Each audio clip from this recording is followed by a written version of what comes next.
ഗാന്ധിജി ജനിച്ചു എന്നതൊരു ചരിത്രമാണ്. അതിന് ഗാന്ധിജി വീണ്ടും ജനിപ്പിക്കാൻ പറ്റുകയില്ലല്ലോ. അത് റിപ്പീറ്റഡായ ഒരു സംഗതിയല്ല. ഫ്രഞ്ച് വിപ്ലവം എന്നൊരു ചരിത്ര യാഥാർത്ഥ്യമാണ്. അത് നമുക്ക് പരീക്ഷിച്ച് വീണ്ടും നിരീക്ഷിച്ച് മനസ്സിലാക്കാൻ പറ്റൂല. കാരണം എന്താ, അത് കഴിഞ്ഞുപോയി. ബൈഗോൺസ് ആർ ബൈഗോൺസ്, അത് കഴിഞ്ഞുപോയി. അതുകൊണ്ട് തന്നെ അത് ശാസ്ത്രം എന്ന് പറയുന്ന കൃത്യമായ ശാസ്ത്രത്തിന്റെ നിർവചനത്തിന് പുറത്താണത്. പണ്ഡിതനാണെന്ന് തോന്നുന്നു, അതോ ശാസ്ത്രജ്ഞനോ എന്താവട്ടെ. ഇവിടെ പറഞ്ഞത് ഗാന്ധിജി ജനിച്ചു, അതൊരു ചരിത്രമാണെന്നാണ് പറഞ്ഞത്. ഗാന്ധിജി ജനിച്ചതാണോ ചരിത്രം, ഗാന്ധിജി ജീവിച്ച് കാണിച്ച ചില കാര്യങ്ങളാണോ ചരിത്രം, എന്താവട്ടെ, ഒക്കെ ചരിത്രമാണ്. ശരി. ഇവിടെ അദ്ദേഹം പറഞ്ഞുകൊണ്ടിരിക്കുന്നത് ശാസ്ത്രം അതിനെ തച്ച് തകർക്കാനുള്ള കുറേ കാര്യങ്ങളുണ്ട് എൻ്റെ അടുത്ത് ഉണ്ടാക്കിയിട്ട് കൊണ്ടുനടക്കണോ എന്നുള്ള തരത്തിലാണെങ്കിൽ ശാസ്ത്രം അത് ഒരു ശത്രു അല്ല എന്നുള്ളത് മനസ്സിലാക്കുക. ചില ഇസങ്ങളുടെ ആളുകൾ ശാസ്ത്രത്തെ കൂട്ടുപിടിച്ചുകൊണ്ട് ഇസങ്ങൾ അല്ലെങ്കിൽ ഇസങ്ങളിലൂടെ വന്നുകൊണ്ട് ആദർശത്തെ തൊട്ട് തലോടാറുണ്ട്, അല്ലെങ്കിൽ ആക്രമിക്കാറുണ്ട്. അപ്പോൾ ശാസ്ത്രത്തെ അല്ല, ശാസ്ത്രം എന്ന് പറഞ്ഞാൽ ആ ഒരു വെറുക്കപ്പെടേണ്ട ശത്രുവായ ഒരു കാര്യമൊന്നുമല്ല. എന്തായാലും അദ്ദേഹം ഇനി അവിടെ എന്തൊക്കെ എഴുതി വെച്ചിട്ടുണ്ട് അതൊക്കെ തപ്പിത്തറിഞ്ഞ് വായിക്കുന്നുണ്ട്, എന്തൊക്കെയാണെന്ന് നോക്കാം. അത് കഴിഞ്ഞിട്ട് വേറെ സാധനം കാണാനുണ്ട് നമുക്ക്. പിന്നെ വിശാലമായ അർത്ഥത്തിൽ ശാസ്ത്രം പറയാറുണ്ട്, അതല്ല, അങ്ങനെ ഒരു കൗണ്ടർ ആർഗ്യുമെന്റ് ആരും പറയേണ്ടതില്ല. അതുപോലെ തന്നെ ധൈഷണികമായ കാര്യങ്ങളുണ്ട്, പരീക്ഷിച്ച് മനസ്സിലാക്കുന്നതാണത്. ഇപ്പം mom is older than her daughter. അമ്മ മകളേക്കാൾ പ്രായം കൂടുതലുള്ളതാണ് എന്ന് നമ്മൾ പറഞ്ഞു സങ്കല്പിക്കുക. അമ്മ ഒരു വേദിയിൽ നിന്നുകൊണ്ട് ഇയാള് എന്തൊക്കെയാണ് ഈ പറയണത്? അമ്മ മകളേക്കാൾ പ്രായം കുറവാണ്, മകള് അമ്മയേക്കാൾ പ്രായം കൂടുതലാണ്, എന്തൊക്കെയാണ് ഈ പറയണത്? ഇതിനിടയ്ക്ക് ഈ പെട്രോളിൻ്റെ വില വർധനവ് എന്ന സംബന്ധമായിക്കൊണ്ട് മുരളീധരൻ പറഞ്ഞ ഒരു കാര്യമുണ്ട്. പണ്ട് കേന്ദ്രമന്ത്രിയൊക്കെ ആയിരുന്ന, ഇപ്പോൾ എന്തൊക്കെ ആണ് BJPയുടെ ഒരു അയാൾ പറഞ്ഞ ഒരു കാര്യമാണ് എനിക്ക് പെട്ടെന്ന് ഓർമ്മ വന്നത്. എന്തായാലും വേണ്ടില്ല, ഒന്ന് വേഗം പറഞ്ഞു തുലയ്ക്കും മൂല്യരെ, വേറൊരു മൂല്യർക്ക് ഇവിടെ കുറെ പറയാണ്ട് എന്ന് നമ്മൾ പറഞ്ഞു സങ്കല്പിക്കുക. അമ്മക്ക് മകളേക്കാൾ പ്രായം കൂടുതലുണ്ട് എന്ന് പറയുമ്പോൾ അത് ഓരോ അമ്മ, ഈ അമ്മ ആ മകളേക്കാൾ പ്രായം കൂടുതലുണ്ട്, അങ്ങനെ 100 അമ്മയെ പരിശോധിച്ചിട്ടാണോ ആ തിയറിയിലേക്ക് എത്തുന്നത്? അല്ല. What is mother and what is daughter, ഈ രണ്ട് ഡെഫിനിഷൻ കിട്ടിയാൽ by definition we can understand that. എന്ത്, mom is older than daughter, her daughter. നോക്കൂ നിങ്ങൾ, ഇത് പരീക്ഷണ നിരീക്ഷണത്തിലൂടെ ഇതിനു വേണ്ടിയിട്ട് ഒരു ഗവേഷണം നടത്തിയിട്ട് കണ്ടെത്തേണ്ടത് ആവശ്യമുണ്ടോ മൂല്യരെ? ഉമ്മാക്ക് മകളേക്കാൾ പ്രായം കൂടുതലാണ് എന്നുള്ളത് കണ്ടെത്താൻ നമ്മൾ 100 ആളെയും വേണ്ട, ആരും വേണ്ട, ബുദ്ധി ഉണ്ടായാൽ മതി. ഒരു പെണ്ണിന് പ്രായപൂർത്തിയാവുക എന്നൊരു സംഭവമുണ്ട്. അത് നമ്മുടെ വോട്ടിൻ്റെ പ്രായപൂർത്തിയല്ല കേട്ടോ. അവർക്ക് ഗർഭം ധരിക്കുവാനുള്ള ഒരു പ്രായമാവുക എന്നുണ്ട്. അതിനുശേഷം ഗർഭം ധരിച്ചിട്ട് അണ്ട വിസർജനമൊക്കെ നടക്കുന്ന ആ ഒരു കാലഘട്ടമൊക്കെ തുടങ്ങണമല്ലോ. എന്നിട്ടാണല്ലോ ബീജം ആ സ്ത്രീയുടെ ഗർഭപാത്രത്തിലേക്ക് പ്രവേശിക്കുകയും മണ്ഡവുമായിട്ട് സംയോജിക്കുകയും അത് പിന്നീട് ഒരു രക്തത്തുള്ളിയാവുകയും അതൊരു ഭ്രൂണമാവുകയും അത് മനുഷ്യരൂപത്തിലുള്ളൊരു ചെറിയ കുട്ടിയായി രൂപം പ്രാപിക്കുകയും അത് പിന്നീട് 9 മാസവും ചില്ലാനം ദിവസങ്ങൾക്ക് ശേഷം ഭൂമിയിലേക്ക്, പ്രകൃതി നിയമമാണ്, അതവിടെ ഒരു വെറ്റിലിയും വേണ്ട, ഒരു നഫീസത്തുമാലിയും വേണ്ടാണ്ട് പോകുന്നോളും. ഇല്ലെങ്കിൽ സിസേറിയൻ ഉണ്ട് ഇപ്പോൾ, പണ്ടുണ്ടാണല്ലോ. അതുകൊണ്ട് ശിശു മരണനിരക്കും പ്രസവാനന്തരം അമ്മമാരുടെയും കുഞ്ഞുങ്ങളുടെയൊക്കെ മരണനിരക്ക് കൂടുതലായിരുന്നു, ഇപ്പം ഇല്ലല്ലോ. ഓക്കെ, അതൊന്നുമല്ല നമ്മളുടെ വിഷയം. അത് കരുതിയിട്ട് പേടിച്ചിട്ട് അല്ലെങ്കിൽ അന്ധവിശ്വാസത്തിൻ്റെ പേരിൽ വീട്ടിലാരും പ്രസവിപ്പിക്കേണ്ട, സിറാജുദ്ദീൻ്റെ ഭാര്യയുടെ പോലെയോ പോട്ടെ. ഇവിടെ അതിൻ്റെ ഒരു വലിയൊരു പരീക്ഷണ നിരീക്ഷണ ഗവേഷണത്തിൻ്റെ ഒന്നും ആവശ്യമില്ല എന്നുള്ളതാണ് പറഞ്ഞത്. ഇതെന്തിനാണ് ഇത് ഇങ്ങനെയൊക്കെ ഈ പുട്ടിക്ക് തേങ്ങടനമാര് ഈ വിവരക്കേട് ഇങ്ങനെ തള്ളിയും കൊണ്ടിരിക്കണേ എന്നുള്ളതാണ്. ഇനി കഴിഞ്ഞിട്ടില്ല, കുറച്ചും കൂടി നോക്കൂ നിങ്ങൾ. ഇതേപോലെ തന്നെ A is equal to B, B is equal to C, so A is equal to equal അല്ല, ഈക്വൽ. ഒരു സിമ്പിൾ ആണത്. അത് A എന്താണെന്ന് മനസ്സിലാക്കേണ്ട കാര്യമില്ല, മറിച്ച് ഇത് ഇങ്ങനെയാണെങ്കിൽ ഇങ്ങനെയാണ് എന്നത് നമുക്ക് എന്ത് ചെയ്യും, ബൈ ഞാൻ നേരത്തെ പറഞ്ഞതിൽ തെറ്റൊന്നുമില്ല. ഇത് അങ്ങനെയാണെങ്കിൽ ഇങ്ങനെയാണ്, ഇങ്ങനെയാണെങ്കിൽ അങ്ങനെയാണ്, ഇത് അങ്ങനെ ഇങ്ങനെയൊന്നും അല്ലെങ്കിൽ ഇതായി പറഞ്ഞു കൊടുക്കുന്ന തലീകെട്ടുള്ള നിങ്ങളെ പോലെയാണ് പറയും. ഈ ഡെഫിനിഷൻ നമുക്ക് മനസ്സിലാക്കാവുന്ന കാര്യമാകുന്നു. അപ്പോൾ ഇവിടെ ഒന്നും ഇല്ല, സയൻസിന് there is no scope for science, എന്നിട്ട് ഇവിടെ അറിവ് ലഭിക്കുന്നുണ്ട്. അപ്പോൾ ഒന്നാമത്തെ അന്ധവിശ്വാസം മനസ്സിലായിട്ടാണെന്ന് കരുതുന്നു. ഇപ്പം നിങ്ങൾക്ക് ഏകദേശം കാര്യം മനസ്സിലായിട്ടുണ്ടാവും. ഇദ്ദേഹത്തിൻ്റെ ഇങ്ങനെ പറയുമ്പോൾ ഞാൻ എന്തിനാണ് ഇത് ഇങ്ങനെ കാണിക്കണമെന്ന് കരുതിയിട്ടുണ്ടാവും. സയൻസ് എന്ന് പറഞ്ഞാൽ അത് നമ്മൾ എടുക്കേണ്ട ഒരു കാര്യമല്ല. സയൻസ് എന്ന് പറഞ്ഞു കഴിഞ്ഞാൽ നമ്മൾ തൊട്ടു നോക്കേണ്ടതല്ല എന്ന് പറയുന്ന ഒരു കാര്യത്തിന് വേണ്ടിയിട്ടാണ് ഇയാൾ ഈ ഉമ്മാനേക്കാട്ടിലും പ്രായം കുറവാണ് മകൾക്ക് ഉണ്ടാകുക, ഇനി ഇയാള് മറ്റൊരു നിരീക്ഷണം, ഇത് മകളെക്കാട്ടിലും പ്രായം കുറവായിരിക്കും വാപ്പാക്ക് എന്നുള്ളത് നിരീക്ഷിക്കാറുണ്ട്. നന്നായി, ഓക്കെ. ഇവര് ഇങ്ങനെയൊക്കെ നിരീക്ഷിച്ചിട്ട് ഇങ്ങനെയൊക്കെ പറഞ്ഞിട്ട്, ഞാൻ ശാസ്ത്രം സത്യമൊന്നുമല്ല ഈ പറയുന്നത്, ശാസ്ത്രം ഈ ലോകത്തുള്ളൊരു കാര്യമാണ്. വിശ്വാസം ശാസ്ത്രം വിശ്വാസത്തിനോ എതിരല്ല. ഇത് രണ്ടും തമ്മിലൊരു എന്താ പറയുക, ദ്വന്ദ്ങ്ങളല്ല. ഇത് രണ്ടും തമ്മിൽ എപ്പോഴും യുദ്ധം ചെയ്തുകൊണ്ടിരിക്കുന്ന ഒരു കാര്യമല്ല. ഏതൊക്കെയോ വിവരദോഷികൾ അവർക്ക് ചില ആർഗ്യുമെന്റുകൾ, അവരുടേതായിട്ടുള്ള വാദങ്ങൾ, അത് പറഞ്ഞു ഫലിപ്പിക്കാൻ കഴിയാത്ത സാഹചര്യത്തിൽ അവര് ശാസ്ത്രത്തെ കൂട്ടുപിടിക്കും.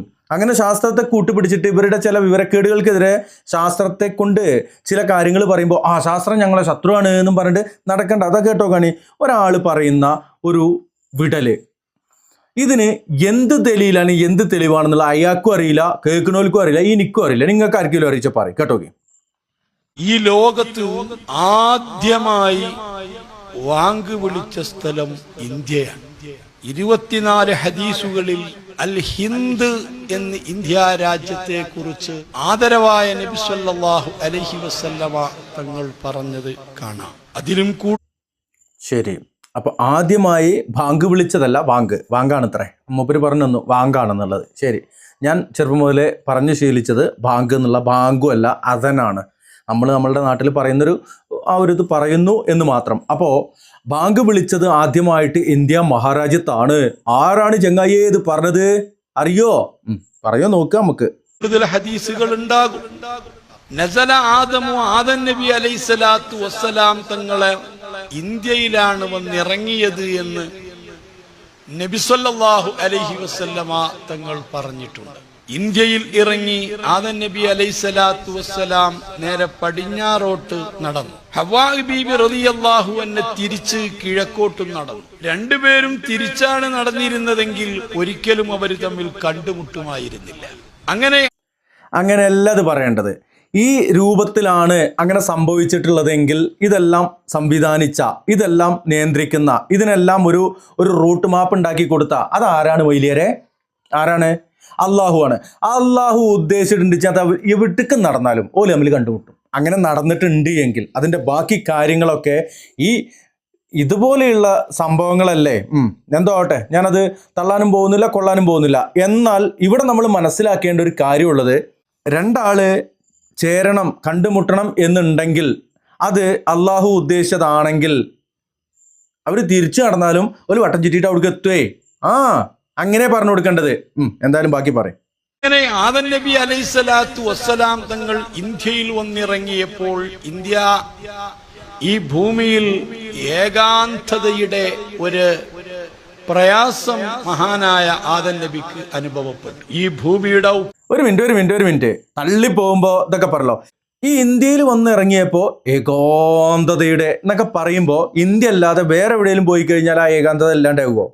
എന്താണ് നിങ്ങൾ ഈ പറഞ്ഞുകൊണ്ടിരിക്കുന്നത്? ഇന്ത്യയിൽ ആരും ഉണ്ടായിരുന്നില്ല. ഈ ആദം നബി വന്നത് ഇന്ത്യയിലാണെന്ന് അയാൾ പറയണ കേട്ടോ. ഞാനത് സമ്മതിച്ചും കൊണ്ട് പറയുന്നല്ല.